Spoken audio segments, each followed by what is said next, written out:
നമസ്കാരം. NCTVയുടെ വാർത്തകൾ ഇതുവരെ എന്ന ന്യൂസ് ബുള്ളറ്റിനിലേക്ക് സ്വാഗതം. ഇന്നത്തെ പ്രധാന വാർത്താ സംഭവങ്ങൾ നോക്കാം.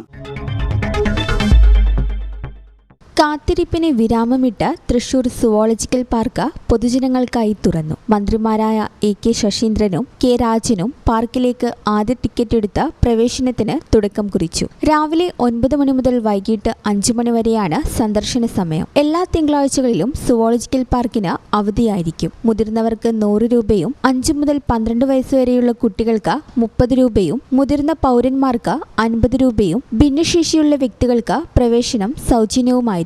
സ്കൂൾ വിദ്യാർത്ഥികൾക്കായി പ്രത്യേക ഇളവുകൾ ഏർപ്പെടുത്തിയിട്ടുണ്ട്.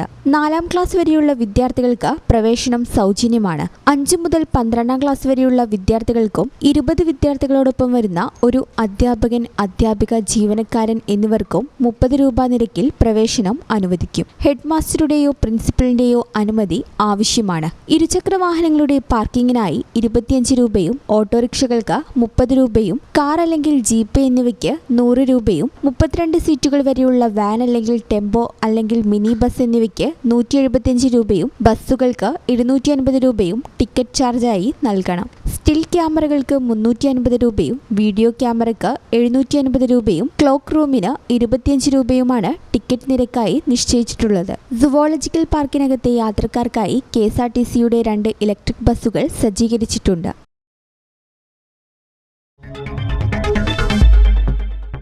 സംസ്ഥാന സർക്കാരിന്റെ ഔദ്യോഗിക ഓൺലൈൻ സേവനദാതാക്കളായ അക്ഷയയുടെ സംരംഭകരാകാൻ അവസരം.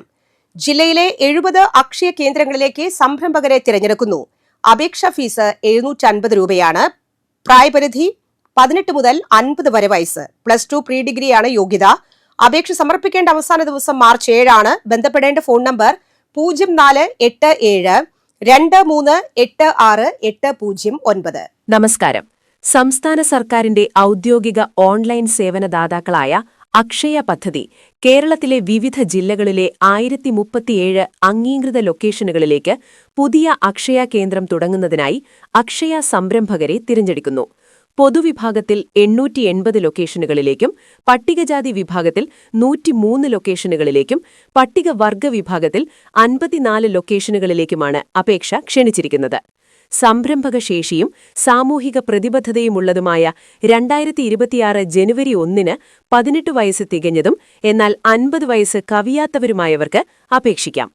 അപേക്ഷകരുടെ അടിസ്ഥാന യോഗ്യത +2 അല്ലെങ്കിൽ പ്രീ ഡിഗ്രി ആയിരിക്കണം. കൂടാതെ കമ്പ്യൂട്ടർ പരിജ്ഞാനവും ആവശ്യമാണ്. വനിതകൾക്കും പട്ടികജാതി പട്ടികവർഗ വിഭാഗക്കാർക്കും സ്വന്തമായോ വാടക കരാർ പ്രകാരമോ മുറി സൗകര്യമുള്ളവർക്കും അധിക മാർക്ക് അഥവാ വെയിറ്റേജ് ലഭിക്കുന്നതാണ്. ഓൺലൈനായാണ് അപേക്ഷ സമർപ്പിക്കേണ്ടത്. വെബ്സൈറ്റ് ലിങ്ക്, QR കോഡ് എന്നിവ സ്ക്രീനിൽ കൊടുത്തിട്ടുണ്ട്. അപേക്ഷ സമർപ്പിക്കേണ്ട അവസാന തീയതി 2026 മാർച്ച് 7. സ്കൂൾ കുട്ടികളുമായി പോകുകയായിരുന്ന വാഹനത്തിന്റെ ഡ്രൈവറെ ആക്രമിച്ച് പരിക്കേൽപ്പിച്ച കേസിൽ 2 പേർ അറസ്റ്റിലായി. പതിയാശ്ശേരി പുല്ലാനി വീട്ടിൽ സുബൈർ, ഷിഹാബ് എന്നിവരെയാണ് തൃശൂർ റൂറൽ പോലീസ് അറസ്റ്റ് ചെയ്തത്. ഈ മാസം 24-ാം തീയതി വൈകിട്ട് 3:10 കേസിനാസ്പദമായ സംഭവം. കട്ടൻ ബസാർ തെക്കുവശം കുഴിയാർ പള്ളിക്ക് മുൻവശത്തുള്ള റോഡിൽ വെച്ച് വാഹനത്തിന് സൈഡ് നൽകുന്നതുമായി ബന്ധപ്പെട്ടുണ്ടായ തർക്കമാണ് ആക്രമണത്തിൽ കലാശിച്ചത്. സ്കൂൾ കുട്ടികളുമായി വരികയായിരുന്ന വാഹനം തടഞ്ഞു നിർത്തി ഡ്രൈവറായ പടിഞ്ഞാറെ വെമ്പല്ലൂർ അസ്മാബി കോളേജ് സ്വദേശി അൻസലിനെ പ്രതികൾ കൈകൾ കൊണ്ടും ഇരുമ്പ് പൈപ്പ്, ഇഷ്ടിക എന്നിവ ഉപയോഗിച്ചും ആക്രമിക്കുകയായിരുന്നുവെന്ന് പോലീസ് പറഞ്ഞു. അറസ്റ്റിലായ പ്രതികളിൽ ഒരാളായ സുബൈർ മതിലകം പോലീസ് സ്റ്റേഷനിൽ നിലവിലുള്ള മറ്റൊരു അടിപിടി കേസിലും പ്രതിയാണ്. Mathilakam SHO Vimod, SI Muhammad Rafi, ASI Wahab എന്നിവരുൾപ്പെട്ട പോലീസ് സംഘമാണ് അന്വേഷണം നടത്തി പ്രതികളെ പിടികൂടിയത്. നടപടിക്രമങ്ങൾക്ക് ശേഷം കോടതിയിൽ ഹാജരാക്കിയ പ്രതികളെ റിമാൻഡ് ചെയ്തു.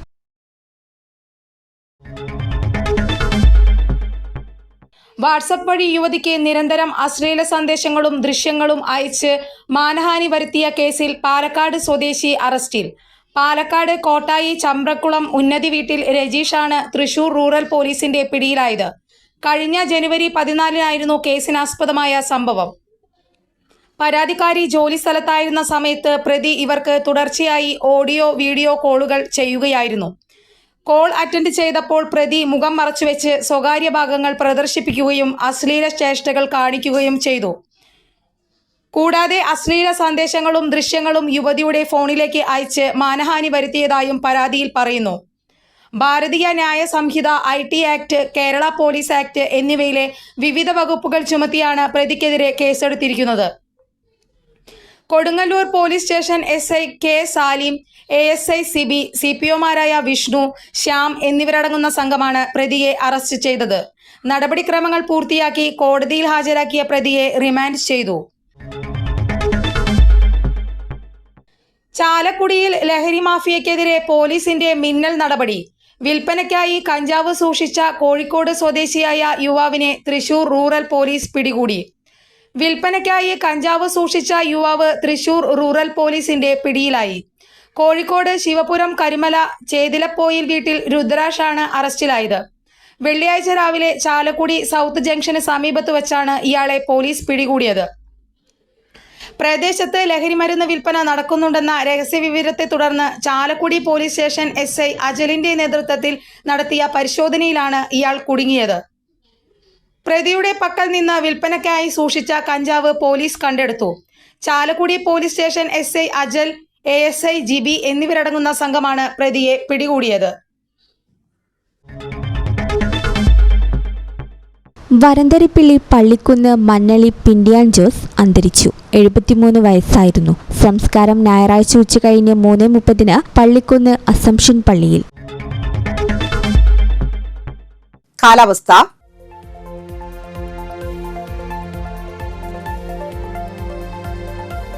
കൂടിയ താപനില 32 ഡിഗ്രി സെൽഷ്യസ്, കുറഞ്ഞ താപനില 22 ഡിഗ്രി സെൽഷ്യസ്. ചാലക്കുടി കൃഷ്ണ ജ്വല്ലറിയിൽ ഇന്നത്തെ സ്വർണ്ണവില.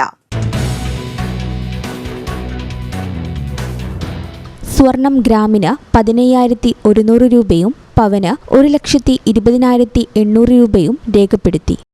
ഇതോടെ വാർത്തകൾ ഇതുവരെ എന്ന ന്യൂസ് ബുള്ളറ്റിൻ സമാപിക്കുന്നു. നന്ദി, നമസ്കാരം.